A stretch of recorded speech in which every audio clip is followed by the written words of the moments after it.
10ஆம் வகுப்பு வரலாறு. காலனியத்துக்கு எதிரான இயக்கங்களும் தேசியத்தின் தோற்றமும். கற்றலின் நோக்கங்கள்.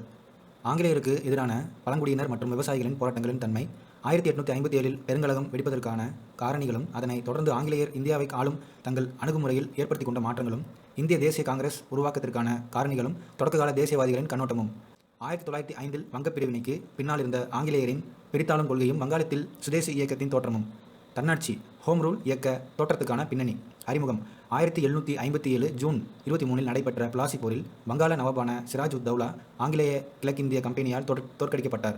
ஆங்கிலேய படையின் தலைமை தளபதியான ராபர்ட் கிளைவ் வங்காளத்தின் நவாப் படைக்கு தலைமையேற்றிருந்தவரும் சிராஜ் உத் தௌலாவின் சித்தப்பாவுமான மீர் ஜாபிரின் ரகசிய ஆதரவை பெற்று பிளாசி போருக்கு வித்திட்டார். சிராஜ் உத் தௌலாவின் அடக்குமுறை கொள்கைகளால் அவதிப்பட்ட ஜகத் சேத்துகள், அதாவது வங்காளத்தில் இருந்த வட்டிக்கு பணம் கொடுப்போர் ஜகத் சேத்துகள் கிளைவுக்கு உதவினார்கள். புதிய நவாபாக நியமிக்கப்பட்ட மீர் ஜாபிரிடம் இருந்து கிழக்கிந்திய கம்பெனி 2,25,00,000 ரூபாயை 1757 மற்றும் 1760க்கு இடைப்பட்ட காலகட்டத்தில் பெற்றது. இந்த தொகை பின்னர் ஆங்கிலேயர்களின் ஜவுளித்துறையை அதிவேகமாக இயந்திரமாக்க உதவிய பிரிட்டனின் தொழில் புரட்சிக்கு பயன்படுத்தப்பட்டது. அதே நேரத்தில் இந்தியாவில் தொழில்கள் முடக்கவும் பிரிட்டனில் தயாரிக்கப்பட்ட பொருட்களுக்கான சந்தையை இந்தியாவில் உருவாக்கவும் வழிவகுத்தது. இந்தியா கிழக்கிந்திய கம்பெனியால் கொள்ளையடிக்கப்படும் செயலானது மேலும் 190 ஆண்டுகளுக்கு நீடித்தது. இந்திய துணை கண்டத்தில் 19ஆம் நூற்றாண்டின் தொடக்கம் மற்றும் மத்தியிலும் தொடர்ந்து 20ஆம் நூற்றாண்டின் தொடக்கத்திலும் ஆங்கிலேய ஆட்சிக்கு எதிராக நடந்த பல்வேறு போராட்டங்கள் மற்றும் நிலைப்பாடுகளை விளக்குவதாக இந்த பாடம் அமைந்துள்ளது. விவசாயிகள் மற்றும் பழங்குடியினர் எதிர்ப்பு. பல்வேறு சமூக சமய சீர்திருத்த இயக்கங்களில் ஈடுபட்டு மேற்கிந்திய நவீன கருத்துக்கள் மற்றும் பகுத்தறிவுவாதம் ஆகியவை குறித்து இந்தியாவின் நகர்ப்புற உயர்குடி மக்கள் முனைப்பாக இருந்த காலகட்டத்தில் ஊரகப் பகுதிகளில் ஆங்கிலேய ஆட்சிக்கு எதிராக மிக வலுவுடைய மற்றும் தீவிரமான போக்கு நிலவியது. பாரம்பரியமான உயர்குடி மக்களும் விவசாயிகளும் பழங்குடியின மக்களுடன் இணைந்து கிளர்ச்சி செய்தனர். இந்தியாவிலிருந்து ஆங்கிலேயர்களை வெளியேற்றுவதை அவர்கள் கோராமல் காலனியத்திற்கு முன்னிருந்த நிலையை மீண்டும் நிலைநிறுத்துவதை வலியுறுத்தினார்கள். ஆங்கிலேய ஆட்சியில் 100க்கும் குறையாத எண்ணிக்கையில் விவசாயிகளின் கிளர்ச்சி நடந்தன. அவற்றை கீழ்கண்டவாறு வகைப்படுத்தலாம். மறுசீரமைத்தலுக்கான கிளர்ச்சிகள். இந்த வகையான போராட்டம் பழைய முறைமைகள் மற்றும் பழைய சமூக உறவுகளை நிலைநிறுத்தும் முயற்சிகள் தொடர்புடையவை ஆகும். சமய இயக்கங்கள். இத்தகைய இயக்கங்களுக்கு தலைமையேற்ற சமய தலைவர்கள் சமய சிந்தனைகளின் அடிப்படையில் சமூகத்தை சீரமைப்பதன் மூலம் உள்ளூர் மக்களின் விடுதலைக்காக போராடினார்கள்.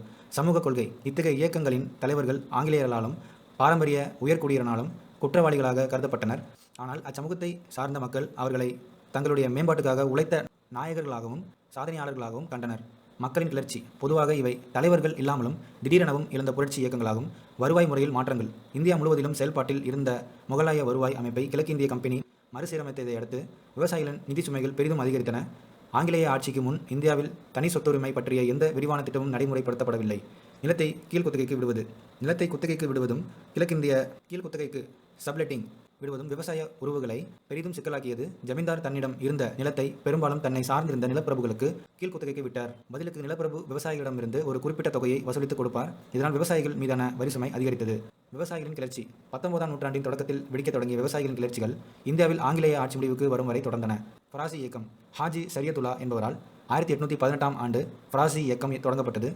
1839இல் சரியதுல்லா மரணத்திற்கு பிறகு கிளர்ச்சிக்கு அவரது மகன் டூடு மியான் தலைமை ஏற்றார். அவர் வரி செலுத்த வேண்டாம் என்று விவசாயிகளை கேட்டுக்கொண்டார். பொதுமக்கள் நிலத்தையும் அனைத்து வளத்தையும் சரிசமமாக அனுபவிக்க வேண்டும் என்ற எளிய கொள்கையில் இந்த அறிவிப்பு பிரபலமடைந்தது. சமத்துவ இயல்பிலான மதம் குறித்து வலியுறுத்திய டுடுமியான் நிலம் கடவுளுக்கு சொந்தமானது என்று அறிவித்தார். எனவே வாடகை வசூலிப்பது அல்லது வரி விதிப்பது ஆகியன இறைச்சட்டத்துக்கு எதிரானது என்றார். கிராம அமைப்புகளின் கட்டமைப்பு மூலமாக பெரும் எண்ணிக்கையிலான விவசாயிகள் ஒன்று திரட்டப்பட்டனர். 1862இல் டுடுமியான் மறைந்த பிறகு 1870களில் நோவா மியான் என்பவரால் இந்த இயக்கம் மீண்டும் உயிர் பெற்றது. பரசத்தில் வஹாபி கிளர்ச்சி. வஹாபி கிளர்ச்சி என்பது ஆங்கிலேய ஆட்சிக்கும் நிலப்பிரபுகளுக்கும் எதிராக துவங்கப்பட்டதாகும். வங்காளத்தில் பரசத் பகுதியில் 1827 வாக்கில் தோன்றியது. வஹாபி போதனைகளால் பெரிதும் ஆழமாக ஈர்க்கப்பட்டவராக திகழ்ந்த இஸ்லாமிய மதபோதகர் டிடுமீர் என்பவர் இந்த கிளர்ச்சிக்கு தலைமையேற்றார். ஜமீன்தாரி முறையால் ஒடுக்கப்பட்ட குறிப்பாக இஸ்லாமிய விவசாயிகள் மத்தியில் அவர் செல்வாக்குமிக்க நபராக திகழ்ந்தார். பழங்குடியினர் கிளர்ச்சி. காலனி ஆட்சியின் கீழ் இந்திய வரலாற்றில் முதல் முறையாக அரசு வனங்கள் குறித்த நேரடி தனியுரிமை வேண்டும் என்று கோரியது. வனங்களை வர்த்தகமயமாக்கும் நடவடிக்கைகளுக்கு ஆங்கிலேய ஆட்சியில் ஊக்கம் கிடைத்ததன் காரணமாக பாரம்பரிய பழங்குடியின நடைமுறை தனது கட்டுக்கோப்பை இழந்தது. இதனால் பழங்குடியினர் அல்லாதோரான வட்டிக்கு பணம் கொடுப்போர், வர்த்தகர்கள், நில ஆக்கிரமிப்பாளர்கள் மற்றும் ஒப்பந்ததாரர்கள் போன்றோர் ஊடுருவதற்கு அது ஊக்கம் தந்தது. இதனால் ஆதிவாசி நிலத்தின் பெரும்பகுதி இழக்கப்பட்டு அவர்கள் தாங்கள் பாரம்பரியமாக குடியிருந்து வந்த பகுதிகளில் இருந்து இடம்பெயர்ந்து வாழ நேர்ந்தது. எனவே அமைதியான பழங்குடியினர் வாழ்க்கையில் மாற்றங்களை அறிமுகம் செய்தோர் அல்லது பழங்குடியின மக்களின் அப்பாவித்தனத்தை தேவையின்றி தங்களுக்கு சாதகமாக பயன்படுத்தியோருக்கு எதிரானதொரு பதில் நடவடிக்கையே பழங்குடியின கிளர்ச்சி ஆகும். கோல் கிளர்ச்சி. ஜார்க்கண்ட் மற்றும் ஒடிசா ஆகிய பகுதிகளில் உள்ள சோட்டா நாக்பூர் மற்றும் சிங்பூம் ஆகிய இடங்களில் 1831 முதல் 32ஆம் ஆண்டுகளில் நடந்த மிகப்பெரிய பழங்குடியின கிளர்ச்சி கோல் கிளர்ச்சிகளாகும். இது பிந்த்ராய் மற்றும் சிங்ராய் தலைமையில் நடந்தது. சோட்டா நாக்பூர் பகுதியில் அரசர் வருவாய் வசூலிக்கும் பணியை வட்டிக்கு பணம் கொடுப்போரிடம் குத்தகைக்கு விட்டிருந்தார். அதிக வட்டிக்கு கடன் கொடுத்தல் மற்றும் பழங்குடியினரை கட்டாயப்படுத்தி அவர்களின் பகுதிகளிலிருந்து வெளியேற்றுதல் போன்றவை கோல் இனத்தவரிடையே கோபத்தை ஏற்படுத்தியது. வெளியாட்களின் சொத்துக்கள் மீது தாக்குதல்கள் நடத்துதல், கொள்ளையடித்தல், கலவரம் செய்தல் ஆகிய வழிகளில் கோல்களின் தொடக்ககால போராட்டம் மற்றும் எதிர்ப்புகள் அமைந்தன.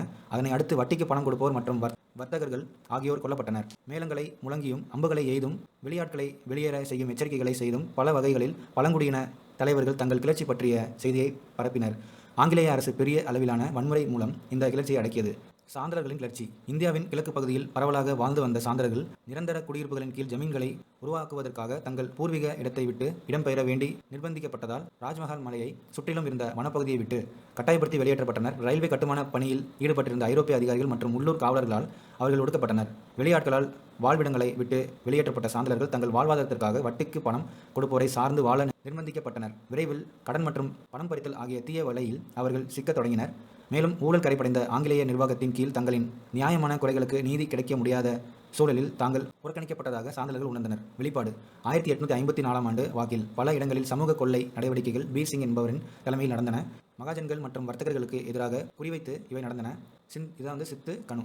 1855இல் சித்து மற்றும் கனு ஆகிய 2 சாந்தலர் சகோதரர்கள் கிளர்ச்சியை தலைமை ஏற்று நடத்த வேண்டி தங்களுக்கு கடவுளிடமிருந்து தேவ செய்தி கிடைத்ததாக அறிவித்தனர். 1855ஆம் ஆண்டு ஜூலை மாதத்தில் கிளர்ச்சியானது மகாஜன்கள், ஜமீன்தார்கள், ஆங்கிலேய அதிகாரிகள் ஆகியோருக்கு எதிரான வெளிப்படையான கிளர்ச்சியாக உருவெடுத்தது. வில் மற்றும் விஷம் தடவிய அம்புகளை எய்தேவாரும் கோடாரிகள், கத்திகள் ஆகியவற்றுடனும் ராஜ்மஹால் மற்றும் பாகல்பூர் நோக்கி கம்பெனி ஆட்சிக்கு முடிவு கட்டப்போவதாக முழக்கமிட்டபடி பேரணியாக சென்றனர். இதனை அடுத்து கிராமங்கள் மீது அதிரடி நடவடிக்கை எடுத்த ஆங்கிலேயர் சொத்துக்களை சூறையாடினார்கள். இறுதியாக கிளர்ச்சி முழுமையாக ஒடுக்கப்பட்டது. 1855இல் சாந்தலர்கள் வசம் இருந்த பகுதிகளை ஒழுங்குமுறைப்படுத்துவது பற்றிய சட்டம் நிறைவேற்றப்பட்டது. சாந்தல் பர்கானா மண்டலம் என்ற தனி மண்டலத்தை உருவாக்கும் வகையில் இந்த சட்டம் நிறைவேறியது. முண்டா கிளர்ச்சி. ராஞ்சியில் இக்காலகட்டத்தில் நடைபெற்ற உலுகுலன் கிளர்ச்சி பெரிய கிளர்ச்சி பழங்குடியின கிளர்ச்சிகளில் மிக முக்கியமானதாக அறியப்படுகிறது.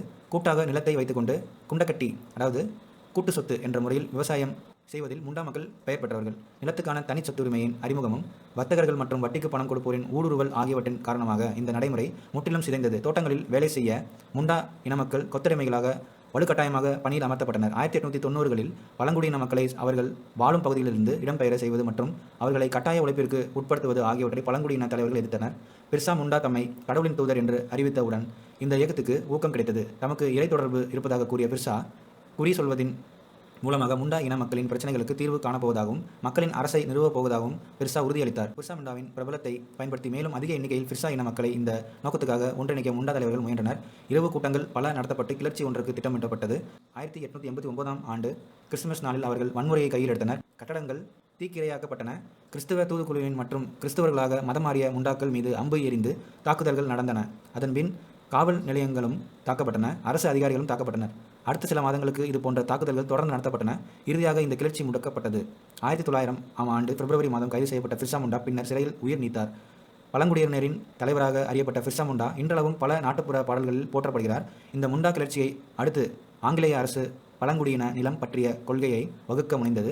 1908இல் சோட்டா நாக்பூர் குத்தகை சட்டம் நிறைவேற்றப்பட்டு பழங்குடியினர் நிலத்தில் பழங்குடியினர் அல்லாதோர் நுழைவது தடுக்கப்பட்டது. 1857ஆம் ஆண்டின் பெருங்கிளர்ச்சி, அதாவது முதல் இந்திய சுதந்திர போர். 1857ஆம் ஆண்டில் ஆங்கிலேய ஆட்சிக்கு பெரும் சவால் ஏற்பட்டது.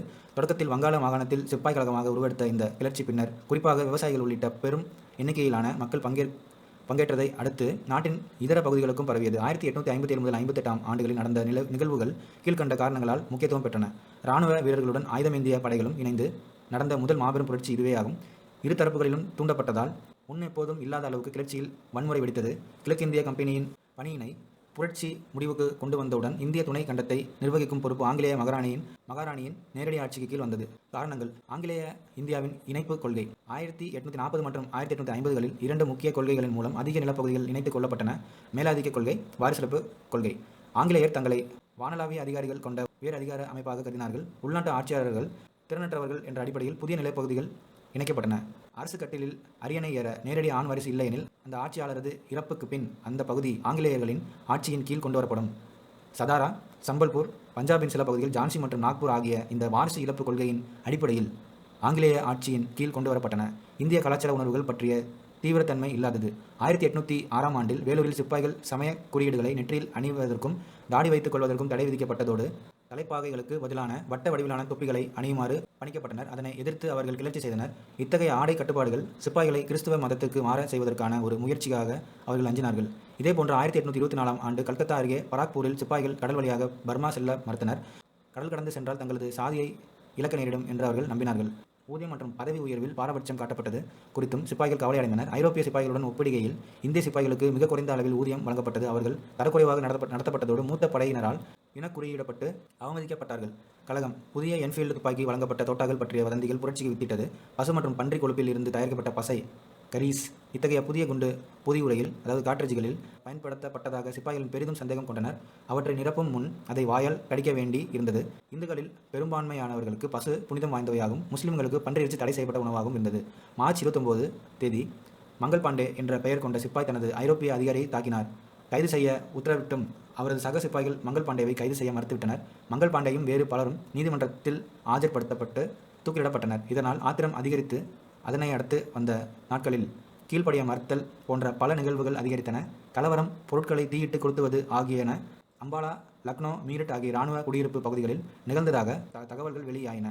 இந்துஸ்தானின் மாமன்னராக பகதூர் ஷா அறிவிக்கப்படுதல் 1857 மே மாதம் 11 மீரட்டிலிருந்து தில்லி செங்கோட்டை நோக்கி ஒரு குழுவாக சிப்பாய்கள் அணிவகுத்து சென்றனர். சிப்பாய்கள் போன்று அதே அளவு ஆர்வமிக்க கூட்டமும் முகலாய மாமன்னர் 2ஆம் பகதூர் ஷா தங்கள் தலைவராக வேண்டும் என்று கோருவதற்காக அங்கு குழுமியது. பெரும் தயக்கங்களுக்கு பிறகு 2ஆம் பகதூர் ஷா இந்துஸ்தானின் ஷாஹின்ஷா ஹிந்துஸ்தான் மாமன்னராக பதவியேற்றார்.